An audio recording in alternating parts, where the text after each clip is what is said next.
കർത്താവിന്റെ പരിശുദ്ധമേറിയ നാമം ഈ പകൽ മഹത്വപ്പെടുമാറാകട്ടെ. ഇന്ന് പകലും നമുക്ക് ഒന്നിച്ചു ചേരാൻ ദൈവം കൃപ ചെയ്തല്ലോ. ഇന്നത്തെ ഈ കൂട്ടായ്മയും കർത്താവിന് മഹത്വമാകട്ടെ. ദൈവശബ്ദത്തിനായി നമുക്ക് വിധേയപ്പെടാം. അതിനായി നമുക്ക് കൊതിക്കാൻ കർത്താവ് നമ്മളോട് കൂടെ ഒന്ന് പ്രവർത്തിക്കട്ടെ. ഇന്ന് പകനെ ദൈവപാദപീഠത്തിലിരിക്കുമ്പോൾ നാളുകൾ എന്തെന്ന് നമുക്കറിയില്ല. നമ്മെ അറിയുന്ന ഒരു കർത്താവിന്റെ പാദപീഠത്തിൽ നമുക്ക് വേണ്ടുന്ന ബുദ്ധിയുപദേശം തന്ന് നമ്മളെ നടത്തുന്ന ഒരു കർത്തൃപാദപീഠത്തെ നമ്മൾ വന്നിരിക്കുമ്പോൾ യഹോവയെ അരുളിച്ചേണമെന്ന് ഹൃദയംഗമായി ദൈവത്തോട് പ്രാർത്ഥിക്കുക. പരിശുദ്ധാത്മാവ് സംസാരിച്ചാൽ അതെല്ലാം കഷ്ടതയിലും ഭയങ്കര വിടുതലായി മാറും. ദൈവത്തിന് സ്തോത്രം. ആലയത്തിലാന്നേ ദൈവമക്കൾക്ക് വിടുതലുള്ളത്. ആലയത്തിൽ നിനക്കുള്ള നന്മകൾ ദൈവം ഒരുക്കി വെക്കുന്നുണ്ട്. ഏത് മുഖാന്തരത്തിലൂടെയും കൊതിയോടെ കണ്ണുനീരോടെ പ്രാർത്ഥിച്ചു വന്നാൽ അവരോടൊക്കെ ഇടപെടാൻ അറിയുന്നൊരു ദൈവമുണ്ട്. ആമേൻ.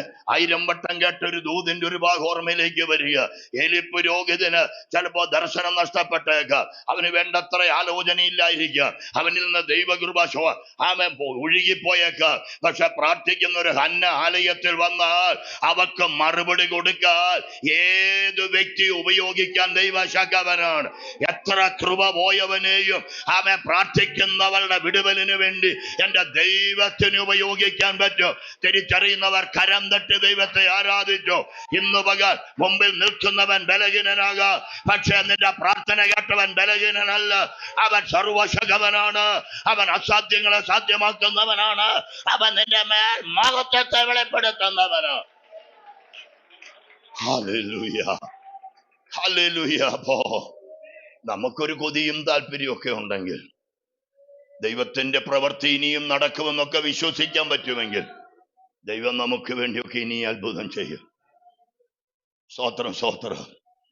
കൃപ ചോർന്നു എന്ന് പറയുന്ന, ദർശനമില്ലെന്ന് പറയുന്ന, അഭിഷേകം പോയി എന്ന് പറയുന്ന ആ ഏലി പുരോഹിതനെ കൊണ്ട് തന്നെ പ്രാർത്ഥിച്ചവക്കുള്ള മറുപടി കൊടുക്കുവാൻ എന്റെ ദൈവമാലയത്തിൽ വെളിപ്പെട്ടെങ്കിൽ ഏത് പ്രയോജനരഹിതമായതിനെയും ചില സമയങ്ങളിൽ ഉപയോഗിക്കാൻ എന്റെ കർത്താവിന് കഴിയും. പ്രാർത്ഥിക്കുന്ന ഒരാൾ അകത്തു വന്നെങ്കിൽ, ദാഹിക്കുന്ന ഒരാൾ അകത്തു വന്നെങ്കിൽ അവർക്കുള്ള അരുളപ്പാട് കൊടുക്കാൻ ഏത് മുഖാന്തരത്തെ ഉപയോഗിക്കും. ഹല്ലേലൂയ. ചിലപ്പോൾ ഒരു വചന ശുശ്രൂഷ നടുവിലാകും, ചിലപ്പോൾ ഒരാളുടെ പ്രാർത്ഥനയായിരിക്കും, ചിലപ്പോൾ വന്ന് പാടുന്ന പാട്ടായിരിക്കും. ദൈവത്തിന് സ്തോത്രം. ഹല്ലേലൂയ. ദൈവസന്നിധി ഏതിലാണ് ദൈവം ഉപയോഗിക്കും നമുക്കറിഞ്ഞുകൂടാ. നമ്മൾ അറിയാതിരിക്കെ തന്നെ പരിശുദ്ധാത്മാവ് തനിക്ക് ഹിതമുള്ളതൊക്കെ ചെയ്യുന്ന ദൈവമാണ്. അതുകൊണ്ട് തന്നെ ഇന്ന് പകലും അധികം കൊതിയോടെ, അധികം ദാഹത്തോടെ, അധികം വാഞ്ചയോടെ ദൈവസന്നിധിയിൽ കാത്തിരിക്കണം. കർത്താവ് അത്ഭുതങ്ങൾ ചെയ്യുന്ന ദൈവമാണ്. ഒരുമാതിരി നല്ല ഡ്രസ്സൊക്കെ ധരിച്ചാണ് ഇന്ന് പകൽ ഞാനും നിങ്ങളും ആലയത്തിൽ വന്നിരിക്കുന്നത്. പക്ഷെ ഡ്രസ്സിന്റെ പുറമേ നോക്കി വിധി പറയുന്നൊരു ദൈവത്തെ അല്ല ഞാൻ ആരാധിക്കുന്നത്. അതിനകത്ത് മുറിവേറ്റ് കിടക്കുന്നവന്റെ ഹൃദയമറിയുന്ന നന്നായി അലങ്കരിച്ചു വെക്കുമ്പോഴും അകത്തളങ്ങളിലെ വ്യസനമറിയുന്ന ഒരു നല്ല കർത്താവ് ഇന്ന് പകൽ ഇതിനകത്തുണ്ട് കേട്ടോ. ആ കർത്താവിന്റെ സ്നേഹത്തിൽ നിന്ന് ഈ പകൽ ചിലത് കൈമാറി തരുമ്പോൾ അത് സ്വീകരിക്കാൻ ജനം ഒരുങ്ങിക്കൊള്ളുക. അത് സ്വീകരിച്ച് മടങ്ങാൻ ഒരുങ്ങിക്കൊള്ളുക. നിന്റെ ഉത്തരവാദിത്വം ഏറ്റെടുക്കുന്ന ഒരു നല്ല കർത്താവ്. ഹല്ലേലൂയ. നമ്മുടെ കർത്താവേ ചുമ്മാ വഴിത്തലയ്ക്കൽ വന്ന് ഒരു പരിചയം പുതുക്കിച്ച് പോകുന്നവനല്ല. ഒരു മനുഷ്യത്വം കാണിക്കണമല്ലോ എന്ന് വെച്ചിട്ട് വഴിയിൽ മുറിവേറ്റ് കിടന്നവന് ഒരു മനുഷ്യത്വം കാണിച്ച് എവിടെയോ കൊണ്ടുപോയി എത്തിച്ചിട്ട് കൈയൊഴിഞ്ഞു പോകുന്ന ഒരുവനെ അല്ല ബൈബിള് പരിചയപ്പെടുത്തുന്ന രക്ഷകൻ. അവൻ നമ്മുടെ എല്ലാ ഉത്തരവാദിത്വം ഏറ്റെടുക്കുകയാണ്. ആ കാര്യം വിവരിക്കാൻ അല്ല ഇപ്പോൾ എനിക്ക് നിയോഗമുള്ള അതിൽ ഒരു വാക്കൊന്ന് പറയാൻ വേണ്ടി മാത്രം. യേശുവിൻ നാമത്തിൽ അവനെ എഴുന്നേൽപ്പിച്ച് അവന് വേണ്ടുന്ന എല്ലാം കൊടുത്ത് എണ്ണയും വീഞ്ഞും ഒക്കെ പകർന്ന് അവൻ വാഹന മൃഗത്തിന്റെ മുകളിൽ കയറി ഇരിക്കാൻ ബലമാകുവോളം വെയിറ്റ് ചെയ്ത്. ബൈബിളിൽ അങ്ങനെയൊന്നും എഴുതിയിട്ടില്ല. അവൻ തകർന്ന് കിടക്കുന്ന ഒരുവൻ പെട്ടെന്നൊന്നും ഒരു വാഹന മൃഗത്തിന്റെ മുകളിൽ കയറി ഇരിപ്പാൻ ശക്തിപ്പെടില്ല. അവൻ എണ്ണയും വീഞ്ഞും അത് ധാരധാരയായി കൊടുത്ത് അതിന്റെ ക്രമത്തിൽ അവന് കൊടുത്ത് അവനെ ബലപ്പെടുത്തി അവനെ എഴുന്നേൽപ്പിച്ചിരുത്തി വാഹന മൃഗത്തെ വാഹനത്തിൽ ഇരുന്ന് യാത്ര ചെയ്യാവുന്നത് വരെ അവന് വേണ്ടി കാത്തുനിന്ന് നല്ലൊരു യജമാനൻ യേശുവിന്റെ നാമത്തിൽ. മാത്രമല്ല, വാഹനമൃഗത്തെ കൊണ്ടുപോയി എവിടെയെങ്കിലും ഇട്ടിട്ട് പോകുകയല്ല, ഉത്തരവാദിത്വമുള്ള ഒരു സത്രത്തിൽ എത്തും വരെ അവൻ കൂടെ നിന്നിട്ട് അവിടെ ഒരുത്തന്റെ കയ്യിൽ ഏൽപ്പിച്ചല്ലോ എന്ന് പറഞ്ഞ് കൈയൊഴിഞ്ഞു പോകുകയല്ല. ഒരു രാത്രി അവിടെ പാർത്തിട്ട് അവൻ പിറ്റേന്നാൾ പോകുമ്പോൾ, അങ്ങനെയാ വാക്ക്, അവൻ പിറ്റേന്നാൾ പോകുമ്പോൾ 2 കാശെടുത്ത് അവൻ സത്രക്കാരന്റെ കയ്യിൽ കൊടുത്തിട്ട് പറയുന്ന വാക്കുണ്ട്, ഇവന് രക്ഷ ചെയ്യണം, അധികം വല്ലതും ചെലവിട്ടാൽ ഞാൻ മടങ്ങി വരുമ്പോൾ ഞാൻ കണക്ക് തീർത്തോളാം. അതിന്റെ അർത്ഥം ഈ ഇവിടെ വന്ന് കയറിയവന് ഇനി ഒരു കാരണവശാലും ആരും അസ്വസ്ഥപ്പെടുത്തരുത്. ഉത്തരവാദിത്വം ദൈവത്തിൻ്റെതാണെങ്കിൽ, ഉടമസ്ഥൻ ദൈവമാണെങ്കിൽ, ഇന്ന് പകൽ നിന്റെ ഭാവി ഭൂത വർത്തമാന കാലങ്ങളിൽ എല്ലാം നന്നായി ചെയ്യാൻ എന്റെ കർത്താവിന് കഴിയുമെന്ന് വിശ്വസിക്കും.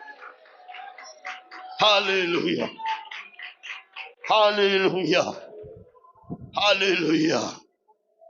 ആ ഭാവമൊക്കെ നമുക്ക് നിർത്താം. ഇന്ന് പകൽ ദൈവത്തിന്റെ ആത്മാവ് ഇടപെടുന്ന ഏതു വാക്കിനകത്തും നമുക്കുള്ള ദൂത് നമ്മൾ സ്വീകരിച്ച് നീ ബലപ്പെടണം. പിശാചിന്റെ തന്ത്രത്തോട് നീ എതിർത്ത് നിൽക്കണം. പിശാചിന് ഒരു സൂചി കുത്താൻ ഇടം നമ്മൾ ആരും കൊടുക്കരുത്. നമുക്ക് പോരാട്ടമുള്ളത് ജഡരക്തങ്ങളോട് അല്ല. ഈ വാക്യമൊക്കെ എല്ലാവർക്കും അറിയാം. പക്ഷെ കള്ളപ്പിശാച് നമ്മളെ വഞ്ചിക്കുകയാണ്. തമ്മിലടിപ്പിക്കാൻ, തമ്മിൽ പോർവിളി ഉണ്ടാക്കാൻ ഒക്കെ അവൻ ശ്രമിക്കുമ്പോൾ നമ്മളായിട്ട് നിന്ന് കൊടുക്കരുത്. പിശാചിനോട് പറയണം, നിനക്കിവിടെ സ്ഥാനമില്ല, ഞങ്ങൾ യേശുവിൻ്റെ വകയാണ്, ഞങ്ങൾ യേശുവിൻ്റെ വകയാണ്. സ്തോത്രം, സ്തോത്രം. ഞാൻ ഈ വായിച്ച സങ്കീർത്തനത്തോട് ബന്ധപ്പെട്ട് അതിലൊരു വാക്യമാണ് ഈ സങ്കീർത്തനം വായിക്കാൻ എന്നെ പ്രേരിപ്പിച്ചത്. അതിലെ ഒരു 12-ാം വാക്യത്തിലെ ഒരു വാക്കാണ്. ഞാൻ യഹോവയോട് പറഞ്ഞത്, നീ എൻ്റെ കർത്താവാണ് എന്ന് അവൻ പറയുകയാണ്. നീ ഒഴികെ എനിക്കൊരു.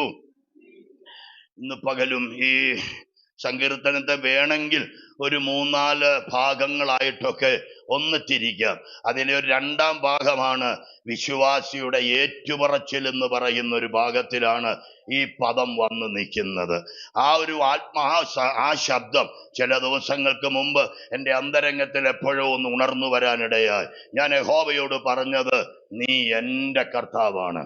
ഇന്ന് പകല ഉടമസ്ഥാവകാശം ഒന്നും കൂടി ഇവിടെ വെച്ച് എല്ലാവരും ഒന്ന് ഉറപ്പിക്കണം. ഇവിടെ ഇരിക്കുന്നവരാരും അനാഥരല്ലെന്ന് അവരവരിൽ തന്നെ ഒരു ഉറപ്പുണ്ടാകണം. ഇപ്പോൾ സന്ദർഭവശാൽ വെളിപ്പെട്ട ദൂതാണെങ്കിലും മുമ്പേ കേട്ട ദൂതിനകത്ത് ഒരു പരിചയമില്ലാത്ത ഒരുവന് വേണ്ടി ഉത്തരവാദിത്വം ഒരുവൻ വന്ന് സ്വമനസാൽ ഏറ്റെടുക്കുകയാണ്. അങ്ങനെ സ്വമനസാൽ ഏറ്റെടുക്കുന്ന ഒരു നല്ല കർത്താവിനെ ബൈബിൾ പരിചയപ്പെടുത്തുമ്പോൾ, നീ എൻ്റെ കർത്താവ് എന്ന് പറഞ്ഞ് അവന്റെ അടുക്കൽ ഒന്ന് സറണ്ടർ ചെയ്യുന്നവന് വേണ്ടി എത്രയധികം ഉത്തരവാദിത്വത്തോടെ എൻ്റെ കർത്താവ് വെളിപ്പെട്ടു വരും.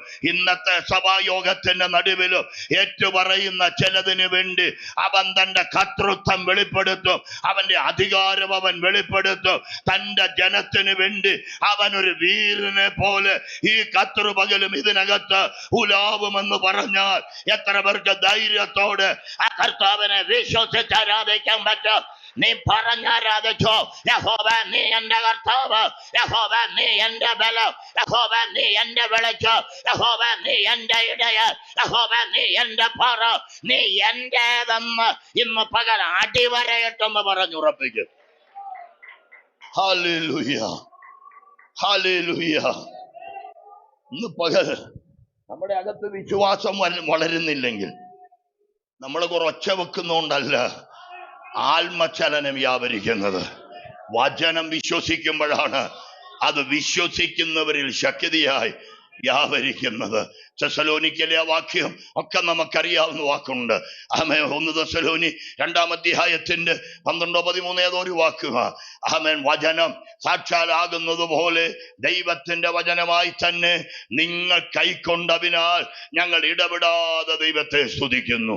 അത് വിശ്വസിക്കുന്ന നിങ്ങളിൽ അത് വ്യാപരിച്ചും കൊണ്ടിരിക്കുന്നു. ഇന്ന് പകൽ അനവധി പ്രാവശ്യം കേട്ട ദൂത് ഇന്ന് പകലും ഇതിനകത്തൊന്നും കൂടെ വെളിപ്പെടുമ്പോൾ ചുമ്മാ ഒരു പുലമ്പല് പോലെ ഏതോ കുറെ വാക്കുകൾ കേട്ടാൽ അവരിലൊന്നും ഈ വചനം വിടുതലാകുമെന്ന് ഞാൻ വിശ്വസിക്കുന്നില്ല.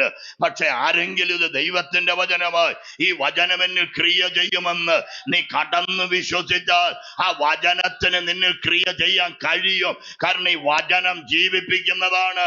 ഈ വചനത്തിന് നാം അറിയാത്ത ഒരത്യന്ത ശക്തി വ്യാപരിക്കുന്നുണ്ട്.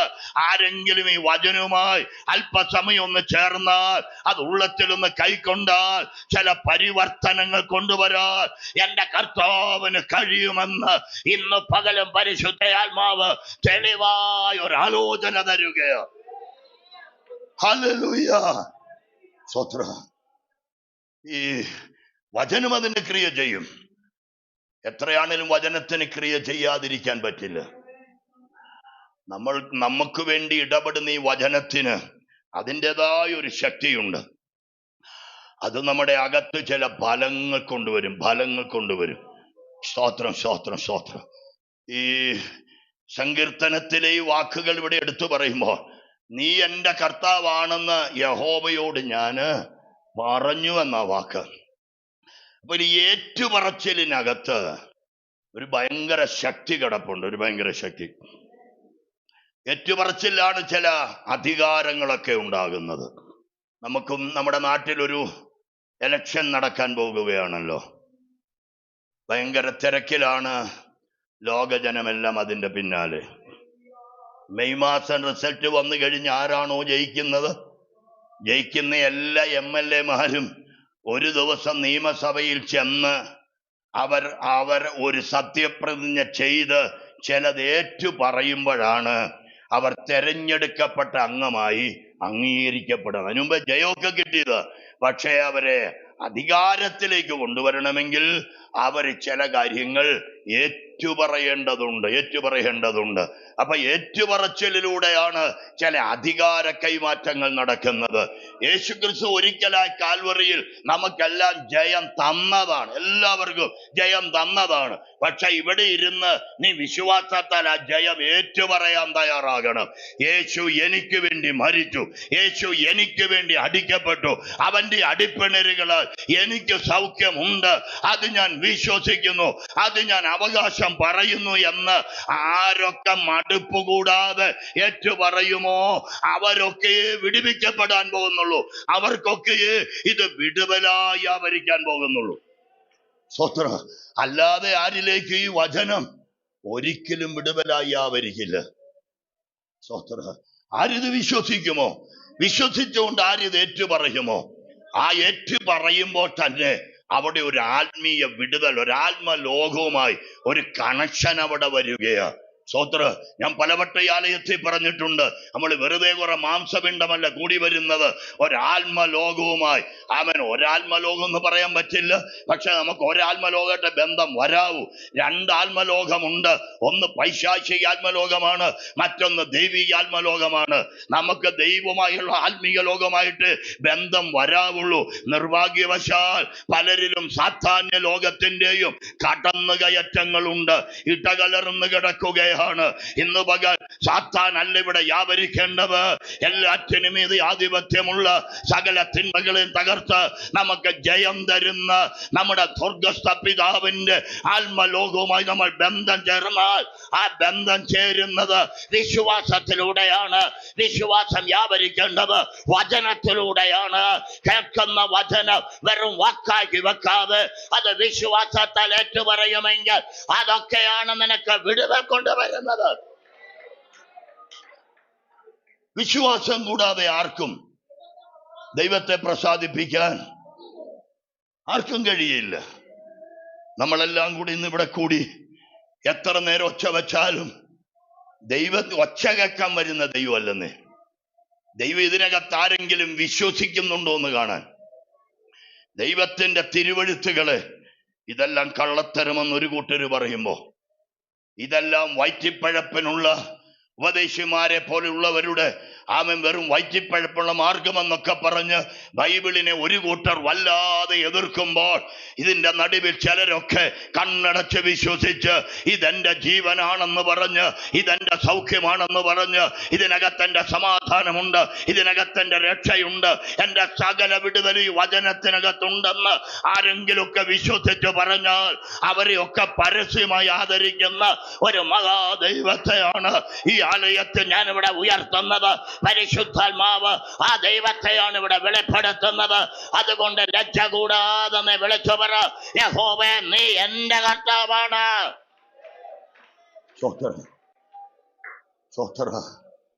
അതരം ചുമ്മാതേലും ചലിപ്പിച്ചോ ഇവിടെ ഇരുന്ന്? ചുമ്മാതേലും പറ, ഞാനീ ചുമ്മാ പറഞ്ഞു വിടുകയല്ല. സ്വോത്രം അകത്തോട് ഇതിനോട് പ്രതിവചിച്ചു തുടങ്ങ്. യഹോവേ നീ എന്റെ കർത്താവാണ്. കർത്തൃത്വം നീ ദൈവത്തോടൊന്ന് പറഞ്ഞതെന്ന് ഡിക്ലെയർ ചെയ്ത് നിന്നെ അവകാശം പറഞ്ഞു നിൽക്കുന്ന ആ സാത്താന്യ അധിനിവേശങ്ങൾ അതിൽ തന്നെ അഴിയാൻ തുടങ്ങട്ടെ. ആരൊക്കെ വചനം കൂടെ പറയുമോ അവരെ സാത്താന് തൊടാൻ പറ്റില്ലെന്നറിയണം. അവരെ സാത്താന് തോൽപ്പിക്കാൻ പറ്റില്ലെന്നറിയണം. എന്റെ ദൈവം ദോഷമായി എനിക്കൊന്നും ചെയ്യില്ലെന്ന് പറഞ്ഞ്, കർത്താവ് നിനക്ക് നന്മയ്ക്കായി കൂടി ആവരിക്കും എന്ന് പറഞ്ഞ് ദൈവം അത് പ്രതീക്ഷിക്കുന്ന പോലെ എന്റെ അന്തരംഗത്തിനങ്ങനെ പ്രകാശം ദൈവം തരുന്നുണ്ട്. ഒറ്റയ്ക്കൊക്കെ നീ നടക്കുമ്പോൾ നീ വിശ്വാസം പറയുന്നത് കേൾക്കാൻ എന്റെ ദൈവത്തിന് കൊതിയുണ്ട്. നീ പെറുവിറുപ്പല്ല പറയേണ്ടത്, നീ വയ്യായി അല്ല പറയേണ്ടത്. എന്റെ ദൈവം നല്ലവനെന്ന്, അവന് കഴിയാത്തൊരു കാര്യവുമില്ലെന്ന് നീ ധൈര്യത്തോടെ പറ. എനിക്കൊരു വീണ്ടെടുപ്പുകാരൻ ഉയരത്തിൽ ഉണ്ടെന്ന് ഇയ്യോബ് കൂടെ പറഞ്ഞതല്ലേ അവന്റെ വീട്ടിൽ ദൈവിക വിടുതൽ വരാൻ കാരണമായത്? വിശ്വാസം പറ കുഞ്ഞ്. നമുക്കല്ല എടുകുടുക്ക ചോറും കറി എന്ന് പറയുന്ന പോലെ 1-2 കൈയടിച്ചാൽ, ഉപദേശം ഒന്ന് പ്രാർത്ഥിച്ച് ശാസിച്ചാൽ അപ്പോഴേ വിടുതലിങ്ങ് ഒഴുകി വരണം. നമുക്ക് കർത്താവിന് വേണ്ടി കാത്തു നിൽക്കാനോ കർത്താവിന് വേണ്ടി എന്തെങ്കിലും ചെയ്യാനോ നമുക്കാർക്കും മനസ്സില്ല. നീ വെയിറ്റ് ചെയ്യും. നമ്മുടെ നല്ല കർത്താവിനെ പോലും ഒരു 3 നാളെന്ന് ഞാൻ ഇന്നത്തേക്ക് അങ്ങ് പറയുക, 3 നാൾ ആർക്കും രക്ഷിക്കാൻ കഴിയാത്തതുപോലെ കഷ്ടത്തിൽ പിതാവ് വിട്ടുകൊടുത്തില്ലേ? ആരെയാ വിട്ടുകൊടുത്ത? തന്റെ സ്വന്തം പുത്രനെ അല്ലേ? സ്വോത്രം. ആമൻ അടിച്ച തകർത്ത് ദാക്ഷിണ്യമില്ലാത്ത പോലെ യേശുവിനെ അവർ ഉപദ്രവിച്ചു. ദാക്ഷിണ്യമില്ലാത്ത എന്റെ യേശു കർത്താവിനെ ദാക്ഷിണ്യമില്ലാതെ അവരടിച്ചു അല്ലേ? പ്രാർത്ഥിക്കാഞ്ഞിട്ടാണോ? നമ്മളെ പോലെയൊക്കെ കള്ളപ്രാർത്ഥനയിലാണ് യേശു ചെയ്ത്. ഒരു രാത്രി മുഴുവൻ അല്ലേ സ്വോത്ര നിലവിളിച്ച് കരഞ്ഞ് രക്തം വേർപ്പുതുള്ളി പോലെ രോമകൂപത്തിൽ നിന്ന് വരുമാറ് ചങ്കുപൊട്ടി പ്രാർത്ഥിച്ച യേശു കർത്താവ്. അപ്പൊ പ്രാർത്ഥനയുടെ കുറവൊന്നും യേശുവിനില്ല. എന്നിട്ടും പടയാളികൾ പിടിക്കാൻ പിതാവ് ഏൽപ്പിച്ചു കൊടുത്തു. സ്വോത്ര മക്കളെ, നമ്മൾ പ്രാർത്ഥിച്ചാലും നമ്മൾ പ്രാർത്ഥിച്ചില്ലെങ്കിലും, നമ്മൾ ദൈവത്തെ ആരാധിച്ചാലും ആരാധിച്ചില്ലെങ്കിലും, ദൈവം നിർണയിച്ച ചില കഷ്ടതകളിലൂടെയൊക്കെ ദൈവം നമ്മളെ പറഞ്ഞു വിടും. തന്റെ സ്വന്തം പുത്രനെ അവൻ ഏൽപ്പിച്ചു കൊടുക്കുക. സ്വോത്ര അടിയേറ്റപ്പോൾ ഒന്നും പിതാവിനെ പള്ളു പറയാനോ ആ പിതാവിനെതിരെ ഒരു വാക്കുപോലും പറയാനോ യേശു കർത്താവ് തയ്യാറായില്ല. ഇത് പിതാവിന്റെ ഇഷ്ടമെന്നറിഞ്ഞ് താൻ അത് സന്തോഷത്തോടെ സഹിക്കുക. ഹല്ലേലൂയ. ഇന്ന് പകൽ എത്ര പേരുണ്ട് ചിലത് സന്തോഷത്തോടെ സഹിക്കാൻ? അത് ദൈവം വെച്ച ഒരു വ്യവസ്ഥയാണെങ്കിൽ നീ അത് സന്തോഷത്തോടെ സഹിക്കണം. പ്രതിഫലം അക്കരെ നാട്ടിൽ ചെല്ലുമ്പോഴാണ് അറിയുന്നേ. ഇവിടെ വെച്ചൊന്നും അല്ലെന്നേ പ്രതിഫലം തീർക്കുന്നത്. കുറച്ചൊക്കെ ഒരു സാമ്പിള് പോലെ ചില വിടുതലൊക്കെ ഇവിടെ കാണുമായിരിക്കും. പൂർണ്ണ വിടുതൽ കിട്ടുന്ന അവിടെയല്ലേ. ഈ യേശു കർത്താവിന് സ്തോത്രം അടിച്ച തകർത്ത് മാറി കോടതിയിൽ വിസ്തരിച്ച് അവിടെയൊക്കെ എത്രയാ ആക്ഷേപം വരുത്തി, വസ്ത്രാക്ഷേപം വരുത്തി, നിന്ദിച്ച് കൂകി വിളിച്ച് മുഖത്ത് തുപ്പി ആമൻ കോലുകൊണ്ട് തലയ്ക്കും മുഖത്തും അടിച്ച് പുറം മുഴുവൻ ഒഴിവുചാല് പോലെ അടിച്ചു കീറി ആമൻ അർത്ഥപ്രാണനെ പോലെ നിർത്തിയിട്ട് ആ യേശു കർത്താവിനെ ക്രൂശും ചുമപ്പിച്ച് കാൽവറിയിലേക്ക് കൊണ്ടുപോയി. കാൽവറിയിൽ ചെന്നിട്ടും ദയ കാണിക്കാതെ ആണികൾക്ക് അവന്റെ കൈകാലുകൾ ചേർത്ത് വെച്ചടിച്ച് അവനെ മരത്തിൽ തൂക്കിയിട്ടിട്ട് അവന്റെ അസ്ഥികളുടെ ബന്ധം വിട്ടുവെന്ന് പറയുമാറ് അത്ര ദണ്ഡനങ്ങൾ അനുഭവിച്ച് അവൻ പരസ്യമോലഘോലമായി കിടക്കുമ്പോഴും അവൻ ദൈവത്തെ തള്ളിപ്പറഞ്ഞില്ല. അവൻ ദൈവഗീതത്തിന് വേണ്ടി കാത്തിരിക്കുക. അതിനകത്ത് ഒരു വാക്ക് ഞാൻ പറയാ, നിരാശയുടെ വാക്ക് പോലെ വന്നതല്ല പറയാൻ എനിക്കിപ്പോ കിട്ടുന്ന വാക്ക്. ആ കള്ളനായ ഒരുത്തനോട് പറഞ്ഞൊരു വാക്കുണ്ടല്ലോ, ഇന്ന് നീ എന്നോടുകൂടെ പറുദീസയിലിരിക്കും. അപ്പോൾ യേശു ഈ കഷ്ടത്തിന് നടുവിൽ കാണുന്നത് എന്താ? ഈ കഷ്ടത അധികം നീളില്ല, വേഗം ഞാൻ സ്വസ്ഥതയുടെ നാട്ടിൽ ചെല്ലും, ഞാൻ സ്വസ്ഥതയുടെ തീരത്ത് പിതാവിന്റെ കൂടെ ഞാൻ ആയിരിക്കും. ഇന്ന് പകൽ ചില കഷ്ടത്തിന്റെ നടുവിലും വെളിപ്പെടാനുള്ള ചില സ്വസ്ഥത കണ്ട് സ്തോത്രം ചെയ്യാൻ കൃപയുള്ളവർക്കായി ഞാൻ ഈ പകൽ ദൈവത്തിന് മഹത്വം കൊടുക്കുന്നു. നിന്റെ ക്രൂശ് നീ തകരാനുള്ളതല്ല, ചിലതിന്റെ കൂടെ വിടുതലിനാണ്. നീ ധൈര്യമായി പറ, ഈ കഷ്ടത മാറും, നിനക്കൊരു സ്വസ്ഥത ദൈവം തരും. ഹല്ലേലൂയ. മരിച്ചിട്ടും യേശുവിനെ വിട്ടില്ലല്ലോ. ഭാരതീയർ, ലോകം മുഴുവൻ തന്നെ, ചില രാജ്യക്കാരുണ്ടോ എനിക്കറിഞ്ഞുകൂടാ, ശവത്തോട് ആദരവ് കാണിക്കുന്നതാണ് പൊതുവെയുള്ള മനുഷ്യത്വത്തിന്റെ രീതി. സ്തോത്രം. മരിച്ചാൽ പിന്നെ എന്താന്നൊക്കെ ചിലർ ഓർക്കും, പക്ഷെ മരിച്ചാലും ചിലരോട് ആദരവ് കാണിക്കുന്ന അതാണൊരു പൊതുവെയുള്ള രീതി. പക്ഷെ യേശു മരിച്ചെന്നറിഞ്ഞിട്ടും അവന്റെ വിലാപം അവർ കുത്തി തുറന്നു അല്ലേ. അവനെ കല്ലറയിൽ വെച്ചു. അക്കാര്യമൊക്കെ നമുക്കറിയാം. 3 ദിവസം പിന്നെ കള്ളത്തരം പറഞ്ഞ് ഇത്രയെല്ലാം ചെയ്തിട്ടും പോരാഞ്ഞിട്ട് നുണക്കഥകൾ പറഞ്ഞ് അവർ പ്രചരിപ്പിക്കുക. അത് സാത്താന്റെ അന്നത്തെ ഇന്നത്തെ ഒരു കാര്യ. കുഞ്ഞെ, നുണ പറഞ്ഞതുകൊണ്ട് നീ നുണയാകില്ലല്ലോ, നീ സത്യമല്ലേ. ആ ഒരു വെളിപ്പാട് എല്ലാവർക്കും ഉണ്ടാകട്ടെ. ഇവിടെ 1000 പേര് നിനക്കെതിരെ നുണ പറഞ്ഞാലും നീ ആ നുണയായിട്ടൊന്നും മാറില്ല. നീ എന്താണോ, നീ സത്യമാണെങ്കിൽ ആ സത്യം ഒരിക്കൽ പുറത്തു വരുമെന്നറിയണം. ചേർന്ന് ദൈവമക്കൾ ദൈവത്തിന് സ്തോത്രം ചെയ്ത് ഹല്ലേലൂയ, ഹല്ലേലൂയ. കുറെ നാൾ മുമ്പ് ഇവിടെ ഞാൻ പറഞ്ഞൊരു വാക്കായിരിക്കാം. അമേരിക്കൻ പ്രസിഡന്റ് പറഞ്ഞു കേട്ട, എവിടെയോ പറഞ്ഞു കേട്ട ഒരു ഓർമ്മയാണ്. എബ്രഹാം ലിങ്കൺ എന്ന് പറയുന്ന മകാനായ മനുഷ്യൻ ഒരു സദസ്സിൽ വെച്ച് ഒരു ജനത്തോട് ചോദിച്ചൊരു ചോദ്യം, ഒരു കൊച്ചു ചോദ്യം: ആടിന് എത്ര കാലുണ്ട്? നമ്മൾ പറയുന്ന ഉത്തരം തന്നെ എല്ലാവരും പറഞ്ഞു, ആടിന് 4 കാൽ. എബ്രഹാം ലിങ്കൺ പറയുന്നു, ഞാൻ പറയുന്നു അതിന്റെ വാലും കാലാണ്. ഇനി ആടിന് എത്ര കാലുണ്ട്? അപ്പോ അദ്ദേഹം കേട്ടവരെല്ലാം പറഞ്ഞു 5 കാല്. അദ്ദേഹം പറഞ്ഞു, നിങ്ങളെല്ലാം പൊട്ടന്മാരായിപ്പോയി.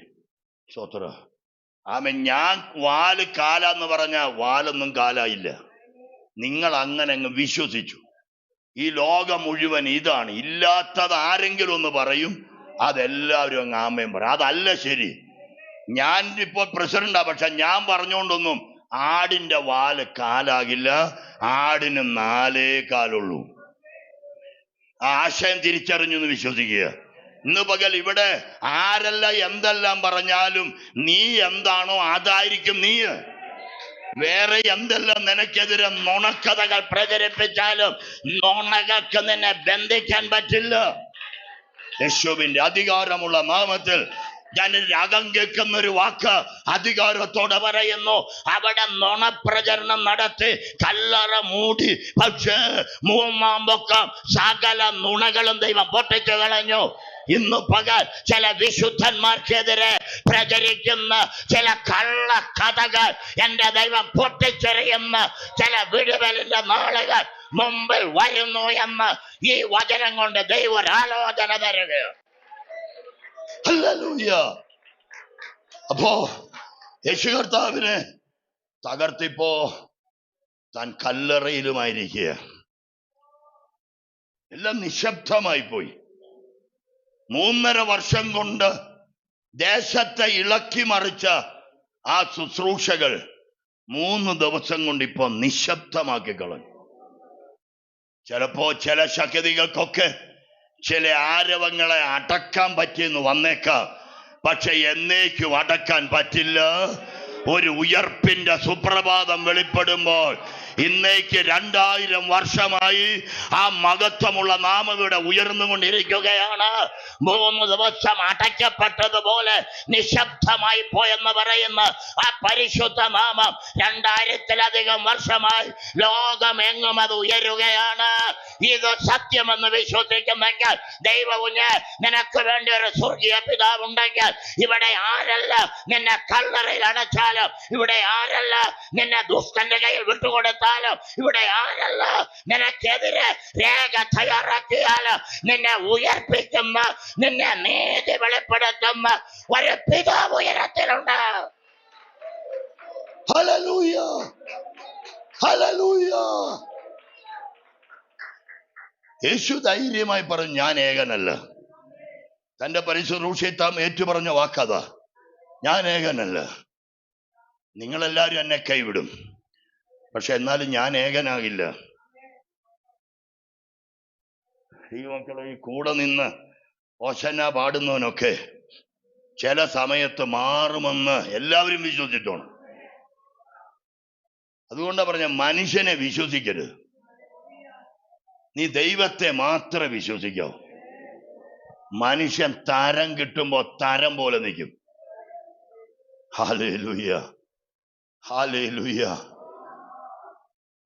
ആ ലുസ്ത്രയിൽ എന്തുവാ പൗലോസൊക്കെ ചെന്നപ്പോ ഭയങ്കര എതിരൊക്കെ പറഞ്ഞ് അവർക്ക് വേണ്ടി അപ്പൊ തന്നെ ഒരു വിടുതല് നടന്നപ്പോ പൗലോസിനും ശീലാസിനും ഒക്കെ ദേവന്റെ പേരൊക്കെ കൊടുത്ത് അവരെ ആദരിപ്പാൻ അവര് തയ്യാറായി. ചില കഴിഞ്ഞപ്പോൾ അവരെ പരിഹസിച്ച് നിന്ദിച്ചു കളയുക. മനുഷ്യൻ ഇതൊക്കെ തന്നെയാ. ചിലപ്പോൾ ഓശന്ന പാടും, നിന്നിൽ നന്മ കിട്ടുമ്പോ ഓശന്ന പാടും. അവരുടെ ഇഷ്ടമല്ലെന്ന് കാണുമ്പോ അവര് നിന്നെ ക്രൂശിക്കും. ഇത് ലോകത്തിന്റെ ഒരു പ്രത്യേകതയാ. അത് പൈശാചികന്റെ ഒരു ആത്മാവും കൂടെയാ. ദൈവം ഒരിക്കലും നിന്നെ അങ്ങനെ പറയുന്നവനല്ല. ദൈവം എല്ലായ്പ്പോഴും നിന്റെ കൂടെ നിന്നിട്ട് നീ ആരാണോ അതെന്ന് തന്നെ അവൻ ഏറ്റുപറയുന്നവന്. അവൻ തള്ളിക്കളയൊന്നുമില്ല മക്കളെ, അവൻ നിന്നെ ഉപേക്ഷിക്കുകയൊന്നുമില്ല. സ്തോത്രം. ഞാൻ തിരുദൂതുകൾ വരുന്ന സമയത്തിന്റെ പരിമിതിയുണ്ട്. ഞാൻ ഈ പറഞ്ഞ വാക്കൊക്കെ ഒന്ന് പറഞ്ഞു നിർത്താൻ ശ്രമിക്കുക. ഇന്ന് പകൽ ശ്രദ്ധിക്കുക. യേശു ഇടയ്ക്കെല്ലാം പറഞ്ഞൊരു വാക്കാണ്, ഞാൻ ഏകനല്ല, എനിക്കൊരു പിതാവുണ്ട്, അവൻ എന്നെ ഏകനായി വിടില്ല. ആ പിതാവിനെ അവൻ കൂടെ 3.5 വർഷം ഏറ്റേറ്റ് പറഞ്ഞെങ്കിൽ ആരും ഏറ്റുപറയാത്ത 3 ദിവസം കഴിയുമ്പോൾ ആ പിതാവ് തന്നെ, ഇവൻ എന്റെ പ്രിയപുത്രൻ എന്ന് പറഞ്ഞവൻ തന്നെ അവനെ പരസ്യമായി ഉയർപ്പിച്ചുകൊണ്ട് വന്നെങ്കിൽ ഇന്ന് പകലും ആരാധിക്കും ദൈവമക്കൾ ധൈര്യത്തോടെ വിശ്വസിക്കുക. നിനക്കും ഒരു ഉയർപ്പിന്റെ ആനന്ദം തരാൻ, നിന്റെ പ്രാർത്ഥനാ വിഷയത്തിലും ഇതുപോലെ ചില വിടുതൽ തരാൻ എന്റെ കർത്താവിന് കഴിയുമെന്ന് വിശ്വസിക്കുക. ഈ യോഹന്നാന്റെ സുവിശേഷം 5:24 എനിക്ക് അത് മരണത്തോടൊക്കെ ബന്ധപ്പെട്ട് നടക്കാൻ പോകുന്ന കാര്യമാണ്. അത് വിശ്വാസം ഉണ്ടല്ലോ എല്ലാവർക്കും. ദൈവപുത്രന്റെ ശബ്ദം മരിച്ചവരെ ജീവിപ്പിക്കുമെന്ന് ആരും സംശയിക്കുന്നില്ലല്ലോ. അത് വിശ്വസിക്കാമെങ്കിൽ ഈ കർത്തൃപകൽ ഇവിടെ ഇരുന്ന് ആരാധിക്കുന്ന തന്റെ ജനത്തോടൊരു ദൂത് പോലെ ദൈവം ഓർപ്പിക്കുന്നു, നിന്റെ ചില പ്രാർത്ഥനാ വിഷയത്തിന്റെ മേൽ ദൈവപുത്രന്റെ ശബ്ദത്തിന് ചില ജീവൻ കൊണ്ടുവരാൻ പറ്റും, അതിനെ പുറത്തു കൊണ്ടുവരാൻ പറ്റും. തകർന്നു പോയ ചിലതിന് പുനരുദ്ധരിക്കാൻ ദൈവപുത്രന്റെ ശബ്ദത്തിന് കഴിയും. മനസ്സിലാകുന്നവർക്ക് ഞാൻ ദൈവത്തിന് സ്തോത്രം ചെയ്യുകയോ.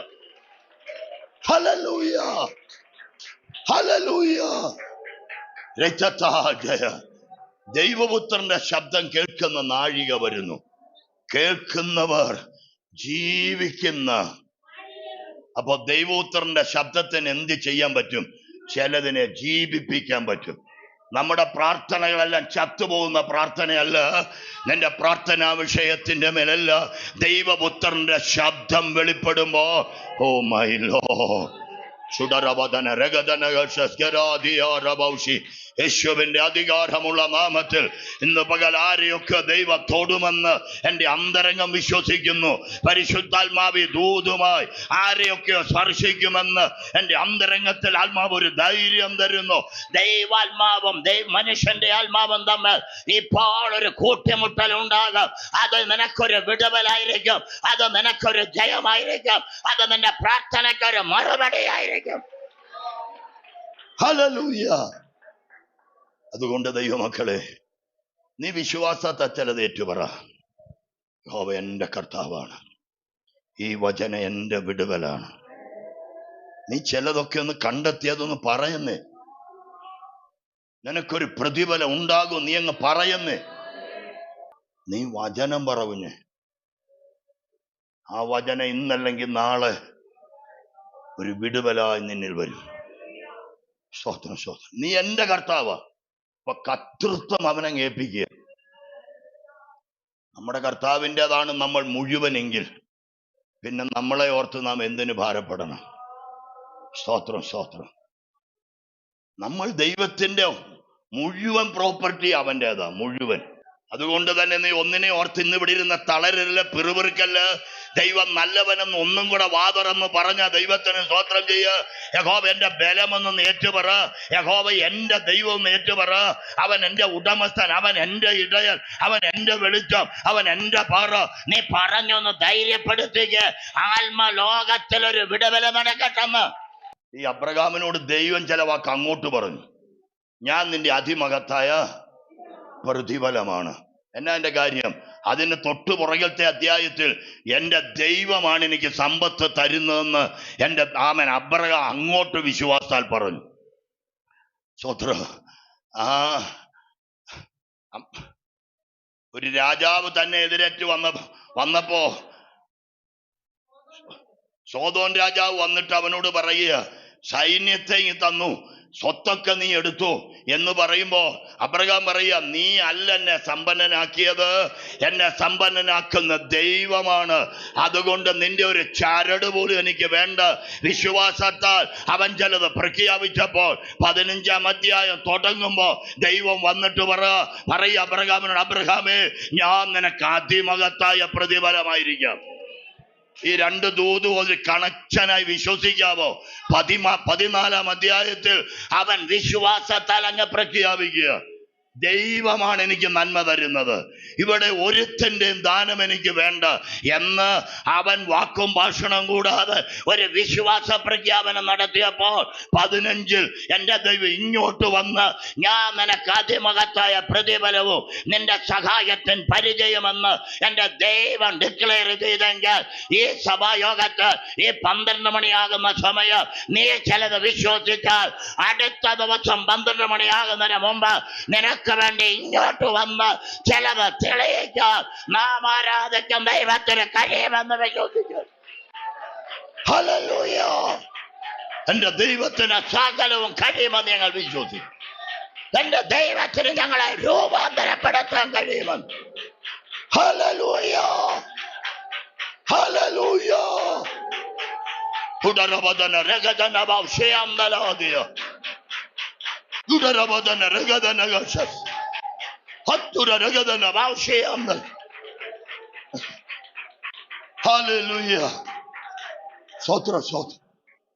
ഞാൻ ആരംഭം തൊട്ട് പറയാൻ എൻ്റെ ഉള്ളിൽ ഒരാശയം കിട്ടുന്നുണ്ട്. പക്ഷെ എനിക്കൊരു വചനത്തിൻ്റെ ഒരു പിൻബലം കിട്ടാത്തത് കൊണ്ട് ആരംഭം തൊട്ട് പറയാതിരുന്ന ഒരു ദൂതിന് ഒരു ചെറിയ പ്രകാശം വന്നൊന്ന് ചേർത്ത് പറയാ. ഇവിടെ ഇന്നൊരു ഫലത്തിന് മാറ്റം വരുമെന്ന് നമ്മൾ ആദ്യത്തെ ആരാധന കഴിയുമ്പോൾ എൻ്റെ ഉള്ളത്തോട് ദൈവം പറഞ്ഞു തുടങ്ങിയത്, ഇവിടെ ഞാൻ ചില ഫലത്തിന് മാറ്റം വരുത്തും. പക്ഷേ എനിക്കൊരു പിൻബലമായ ഒരു ദൂതും കിട്ടുന്നില്ല. യേശുവിൻ്റെ രക്തം ജയ എൻ്റെ കണ്ണിൽ കാണുന്നത്, എൻ്റെ അകക്കണ്ണ് കാണുന്നത് മുള്ളുകൾ നിറഞ്ഞതോ കയ്പ് നിറഞ്ഞതോ ആയ കുറെ വൃക്ഷഫലം. പക്ഷേ അത് നോക്കി നിൽക്കുമ്പോൾ മധുരിമയാകുന്നത് പോലെ, അത് രുചിയുള്ളതാകുന്ന പോലെ അതൊക്കെ എൻ്റെ ഉള്ളിൽ വന്നെങ്കിലും പറയാനൊരു വചനത്തിൻ്റെ ഒരു പിൻബലം എനിക്ക് കിട്ടിയില്ല. ഫലത്തിൻ്റെ രൂപത്തിൽ അല്ലെങ്കിലും ആശയത്തിൻ്റെ രൂപത്തിലുള്ളതൊന്ന് ഇപ്പോൾ ദൈവം വെളിപ്പെടുത്തുക. മാറായിലെ വെള്ളം അവർ രുചിച്ചു നോക്കിയപ്പോൾ അത് കയ്പായിരുന്നു. എന്നാൽ ഒരു വൃക്ഷം അതിലേക്ക് വെട്ടിയിട്ടപ്പോൾ ആ മാറായിലെ വെള്ളം അത് മധുരമാക്കിയതുപോലെ അനന്തരം ഏലിയമിൽ ചില ഈത്തപ്പനയോ ചില ഈന്തപ്പഴങ്ങളോ ദൈവം അവിടെ ഒരുക്കി കൊടുത്തതുപോലെ ഇന്ന് പകൽ ഈ ആരാധന നടുവ് ദൂത് വിശ്വസിക്കുന്നവർക്ക് ചില മാറ്റങ്ങൾ വരുമെന്ന് പരിശുദ്ധാത്മാവ് തെളിവായ ആലോചന തരും. ഹല്ലേലൂയ. സ്തോത്രം സ്തോത്രം. നീ വന്നത് മാറയായിട്ടായിരിക്കാം, പക്ഷെ നീ ഇവിടുന്ന് പിരിയുന്നത് മാറയായിട്ടായിരിക്കില്ല. എന്റെ ദൈവത്തിന്റെ രൂപാന്തരത്തിന്റെ ശക്തി ദൈവം നിന്റെ മേൽ അയച്ചു കഴിഞ്ഞിരിക്കും. നിനക്കിനി മാറാതിരിക്കാൻ പറ്റില്ല കുഞ്ഞെ. നീ അറിയാത്ത ചില മാറ്റങ്ങൾ നടന്നിരിക്കും. ആള് മാറിയതുപോലെ ചില വിടുതലുകൾ ചില വീടുകൾക്കകത്തിന്റെ ദൈവം കൊണ്ടുവരുമെന്ന് ഈ പകച്ചേളയുമായി ദൈവം തോന്നു പറയുക. എന്റെ ദൈവത്തിന് ഞാൻ ആരാധന അർപ്പിക്കുന്നു. ഹല്ലേലൂയ. കർത്താവിന് എന്താ കഴിയാത്തത്? ഒരു വാക്കും കൂടെ കേട്ടോ. ഈ ഫലമായിട്ടൊന്നും ആയിരിക്കില്ല, പക്ഷെ എൻ്റെ ദൈവം ഒരു മാറ്റത്തെ എനിക്ക് വചനം കൊണ്ട് വീണ്ടും ചിത്രീകരിക്കുക. എനിക്ക് എസ്തേറിന്റെ പുസ്തകത്തിൽ എടുക്കണ്ട പറയുമ്പോ ദൂത് മനസ്സിലാ. ആമേ രട്ടുടുത്ത് കൈപ്പോട കരയുന്ന പൊടിവാരി മേളിലേക്കെറിഞ്ഞ് ദേഹത്ത് ചാരം പൂണ്ടൊക്കെ ഇരിക്കുന്ന ഒരു മൊർദെഖായിയെ നമുക്ക് ചില അധ്യായത്തിൽ കാണാം അല്ലേ? ദൈവത്തിന് സ്തോത്രം. വിശ്വസിച്ചിട്ടും ദൈവത്തെ സേവിച്ചിട്ടും ഇപ്പോഴും അവൻ നിന്ദിക്കപ്പെടുക, ഇപ്പോഴും അവൻ രട്ടുടുക്കുക, ചാക്കുടുക്കുക, ചാരത്തിലിരിക്കേണ്ടി വരിക, പൊടിയും മണ്ണും വാരിയെറിഞ്ഞ് അവനൊരു അസ്വസ്ഥപ്പെട്ട് കഴിയുകയോ. പക്ഷേ അങ്ങനെ നടന്ന മൊർദെഖായിയെ ചില അധ്യായങ്ങൾ കഴിയുമ്പോൾ രാജവസ്ത്രം ധരിപ്പിച്ച് അവനെ രാജകുതിരയുടെ പുറത്ത് കയറ്റി ദേശത്താതിരിച്ചൊരു ദൈവം നമുക്ക് വേണ്ടി ഇന്നും ജീവിക്കുന്നുവെന്ന് 6-ാം മൈൽ ദൈവസഭ അറിഞ്ഞുകൊള്ളുക. നീ അധികം നാൾ കരയേണ്ടി വരില്ല, അധികം നാൾ രട്ടുടിക്കേണ്ടി വരില്ല, അധികം നാൾ ചാരത്തിലിരിക്കേണ്ടി വരില്ല. ഒരു രാജവസ്ത്ര അലങ്കാരം കുഞ്ഞെ നിനക്ക് വരുന്നുണ്ട്. Hallelujah, hallelujah. യേശുവിന്റെ നാമത്തിൽ, യേശുവിന്റെ നാമത്തിൽ, യേശുവിന്റെ നാമത്തിൽ. ഉപദേശപ്രകാരം ഇനി പറയാൻ പോകുന്നതിന് ചിലപ്പോൾ അടിത്തറയൊന്നുമില്ലായിരിക്കും, പക്ഷേ എൻ്റെ ഉള്ളിൽ ഇപ്പൊ ഒരു വാക്കങ്ങനെ വരുന്നുണ്ട്. ഞാൻ ഒരു ദൂത് പറയാം. യേശുവിനെ അടക്കിയപ്പോ 100 താലന്ത് അകിലും മൂരും കൊണ്ടൊക്കെ ഒരു കൂട്ടുണ്ടാക്കി യേശുവിനെ അടക്കം ചെയ്തെന്ന് പറയുന്നല്ലേ. അത് ചെറിയ കാര്യമൊന്നുമല്ല. ഈ 100 താലന്ത് അകിലും മൂരും കൊണ്ടുള്ള കൂട്ടുണ്ടാക്കി സുഗന്ധവർഗം ഒരുക്കി യേശുവിനെ അവർ അടക്കി, അഥവാ അവനെ ചുറ്റിക്കെട്ടി ആ ശവമടക്കം മര്യാദ ചെയ്തു. പക്ഷേ എനിക്ക് ഇന്ന് വെളിപ്പെട്ട ദൂതിനോട് ബന്ധപ്പെട്ട് എനിക്ക് ദൂതുണ്ട്. അവൻ ഈ അകിലും മൂരും അവൻ സൗരഭ്യവാസനയായി തന്നെ പൊതിഞ്ഞതല്ല, അവന്റെ അങ്കിയാക്കി മാറ്റാൻ, തേജസ്സിന്റെ അങ്കിയാക്കി മാറ്റാൻ പരിശുദ്ധയാത്മാവിന് കഴിഞ്ഞെന്ന് പറഞ്ഞാൽ എത്ര പേർ ഇന്ന് പകൽ എൻ്റെ ദൈവത്തിന് സ്തോത്രം ചെയ്യും? ഇവിടുത്തെ ചില കീറത്തുണികൾ എൻ്റെ ദൈവം ഇട്ടിട്ട് കാണും, പക്ഷെ നീ വില കൊടുത്ത് സൗരഭ്യമായി അവന് വല്ലതും ചെയ്തിട്ടുണ്ടെങ്കിൽ അതൊക്കെ അങ്കിയായി ചുറ്റിക്കൊണ്ട് അവൻ നിന്റെ അടുക്കൽ തന്നെ വരും. ഹല്ലേലൂയ. വിശ്വസിച്ചോ കുഞ്ഞെ, എൻ്റെ ദൈവം ചിലതൊക്കെ രൂപാന്തരം വരുത്തും. നമ്മൾ വിശ്വസിക്കുന്ന പോലെ അല്ലെന്ന് ദൈവത്തിന് അസാധാരണ കാര്യങ്ങൾ ചെയ്യാൻ ദൈവത്തിന് പറ്റും. അവൻ ഒരു കാര്യവും അസാധ്യമല്ല. അപ്പൊ അതോടെ നീ ഇടപ്പോ, നീ ഏറ്റുപറ. ഇനി 16-ാം സങ്കീർത്തനത്തിലെ ഒരു 4 ഭാഗം ഒന്ന് പറയാം. 1-ാമത്തെ വാക്യത്തിലാണ് വിശ്വാസിയുടെ ഒരു പ്രാർത്ഥന എന്ന് വേണേ അതിന് ഹെഡിങ് കൊടുക്കാം. 1-ാമത്തെ വാക്കൊരു പ്രാർത്ഥനയാണ്. സ്തോത്രം. 1-ാമത്തെ വാക്യം വായിച്ചോ? 16-ാം സങ്കീർത്തനം 1-ാം വാക്യം. യഹോവേ, ഞാൻ നിന്നെ ശരണമാക്കിയിരിക്കയാൽ. എല്ലാരും ഹൃദയം തുറന്ന് ദൈവത്തോടൊന്ന് പറഞ്ഞ ആ വാക്ക്. ദൈവമേ, ഞാൻ നിന്നെ ശരണമാക്കിയിരിക്കയാൽ എന്നെ ഒന്ന് കാത്തുകൊള്ളണമേ. ഒറ്റ വാക്കിനകത്ത് പ്രാർത്ഥന മുഴുവൻ കിടക്കുക. അതുകൊണ്ട് ഒരു വാക്ക് പ്രാർത്ഥന നിർത്തണമെന്നല്ല. ആമൻ. വിശ്വാസി പ്രാർത്ഥിക്കാൻ തുടങ്ങിയാൽ മാറ്റങ്ങൾ കൊണ്ടുവരുമെന്നാണ് ആ 16-ാം സങ്കീർത്തനം നമുക്ക് ആലോചന തരുന്നത്. ഇന്ന് പകല് നീ ധൈര്യത്തോടെ പ്രാർത്ഥിക്കാൻ തുടങ്ങ്. ചില ധൈര്യത്തിന് ചില വാക്ക് പറ. നീ ദൈവത്തിലങ്ങ് ശരണപ്പെട്. ശരണത്തിനായി ഓടി വരുന്നവരെ എന്റെ ദൈവം തള്ളിക്കളയുന്ന ദൈവമല്ല. സ്വതന്ത്രം. നമ്മുടെയൊക്കെ പ്രാർത്ഥന കൂടുകയാണോ കുറയുകയാണോ എന്ന് അവരവർ ഒന്ന് വിചിന്തനം ചെയ്യണം. പ്രാർത്ഥന കൂട്ടണം മക്കളെ. നമ്മുടെ യേശു കർത്താവിന്റെ വരവൊക്കെ ഇങ്ങനെ ആഗതമായി. പ്രാർത്ഥന കൂട്ട്. പ്രാർത്ഥന ഇല്ലാതെ ആർക്കും ഈ നമ്മളിൽ ഈ അഴുക്ക് കയറി വരുന്നതിന്റെ കാര്യം എന്നാണെന്നറിയാവോ? നമ്മൾ ഈ പ്രാർത്ഥന കുറയുന്നുണ്ടാ. ശരി പ്രാർത്ഥിക്കുന്നതിന്റെ അകത്ത് അഴുക്ക് കയറാൻ പറ്റില്ല. ശരി പ്രാർത്ഥനാന്തരീക്ഷത്തിൽ നിൽക്കുന്ന ദൈവാത്മാവിന്റെ കൂട്ടായ്മയായിട്ട് നിൽക്കുന്നവൻ യാതൊരു അഴുക്കിനും അവൻ ഇടം കൊടുക്കില്ല. അപ്പോ ഒന്നാമത് വിശ്വാസി പ്രാർത്ഥനാ മനുഷ്യനാകണം.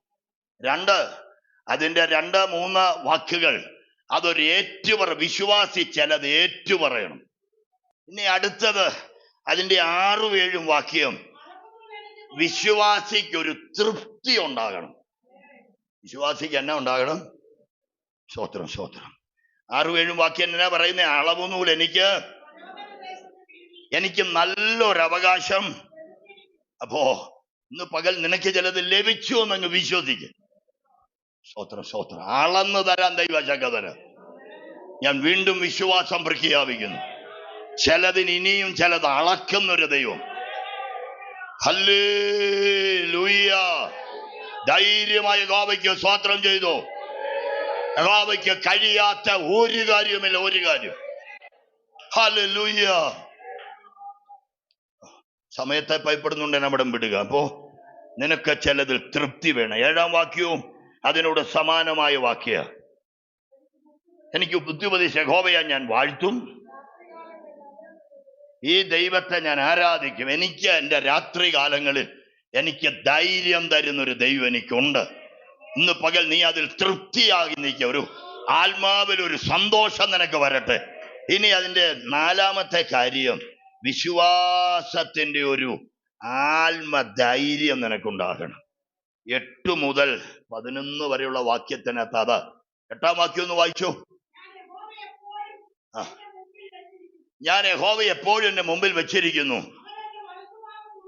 അവൻ എന്റെ വലത്തുഭാഗത്തുള്ളത് കൊണ്ട് ഞാൻ കുലുങ്ങി. ഇന്ന് പകൽ ഇതൊന്ന് ധൈര്യപ്പെട്ട ആ വാക്യനകത്ത്, ഞാൻ കുലുങ്ങിപ്പോകയില്ല.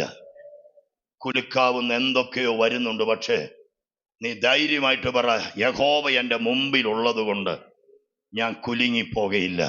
അവസാന വാക്ക് പറയാ, ജീവന്റെ വഴി അവൻ എനിക്ക് കാണിച്ചു തരും. അവന്റെ സന്നിധിയിൽ സന്തോഷ പരിപൂർണതയും എൻ്റെ വലത്തുഭാഗത്ത്. ഈ വാക്യ അപ്പോസ്തലപ്രവൃത്തി 2-ാം അധ്യായത്തിൽ 21 മുതൽ കിടപ്പുണ്ട്. പിന്നീട് വായിച്ചാൽ മതി.